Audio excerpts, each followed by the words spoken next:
Hartlik goeiemôre, mag hierdie baie ryklik seën en sy wonderlike doel in elk nou liewe ook so bereik.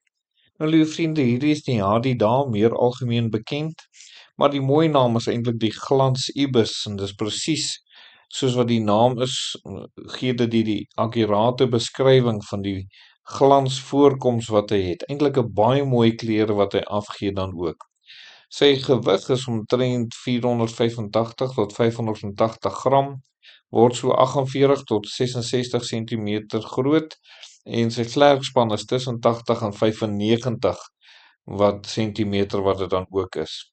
Hulle leef op allerhande diertjies en so meer wat hulle eet en gewoonlik waar die water is, sal jy hulle algemeen sien dan ook. Hulle lê gewoonlik 2 tot 4 eiers wat binne 20 tot 23 dae uitbroei. En dan, liewe vriende, is hulle ouderdom omtrent 14 tot 21 jaar.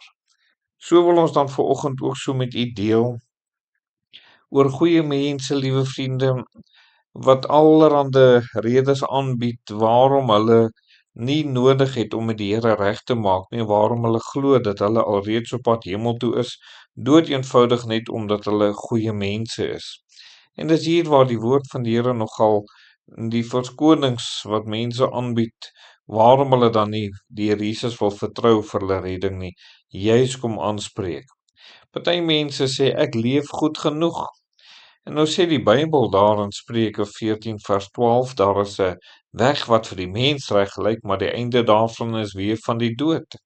Soveel wat op hulle eie goeie lewe staan, maar gaan op die ou end in die hel beland, liewe vriende, omdat hulle juis nie wil erken dat hulle verlore is en dat Jesus alleen hulle kan red nie. En dis die probleem van hoogmoed wat maak dat 'n mens dink ek is goed genoeg, ek het nie die kruisiging, ek het nie die versoening van die Here nodig nie. Daai weg is 'n gevaarlike weg en dit lei na die dood. Daar is 'n verdere saak ook dat party goeie mense sê ander leef slegter as ek. Hulle doen baie erger dinge as ek en daarom behoort ek daarom tog hemel toe te gaan. Jakobus 2 vers 10 sê, want wie die hele wet onderhou, maar in een opsig struikel, het aan almal skuldig geword. Dink daaraan, liewe vriende, onderhou u God se wet in alles, as jy dit in een opsig oortree het, sê die Bybel het jy aan almal skuldig geword.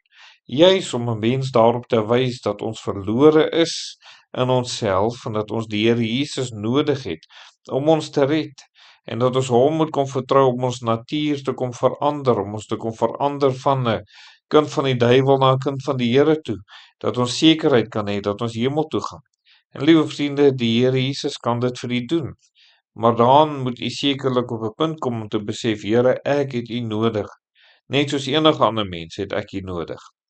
'n Derde wat daar is, liewe vriende, mense wat sê, ek het nie iets anders nodig as my goeie lewe nie.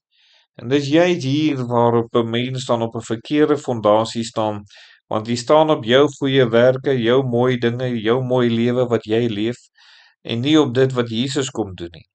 In Johannes 3 vers 3 het die Here vir Nikodemus gesê, Jesus antwoord en sê vir hom, voorwaar ek sê vir jou, as iemand nie weergebore word nie, kan hy die koninkryk van God nie sien nie.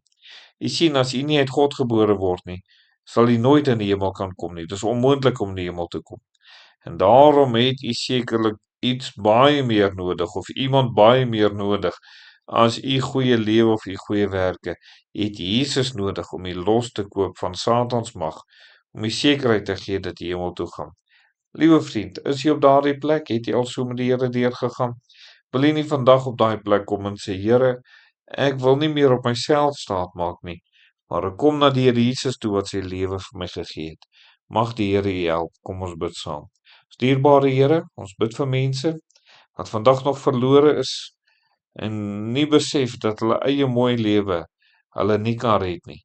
Mag hulle dit vandag besef en mag hulle u kom vertrou om hulle siel te red. Amen.